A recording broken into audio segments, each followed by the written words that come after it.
Môre julle. Ek moet volgende met julle eerlik wees. Ek vou in die koue toe onder die pyn. En ek sukkel.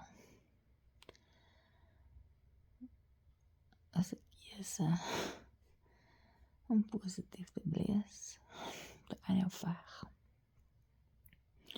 As dit koud is en jy seer, dan sukkel ek. Ek lê volgende en dink.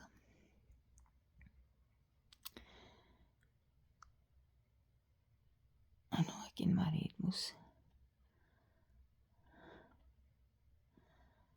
veg. Om hierdie kuier ook moontlik te maak.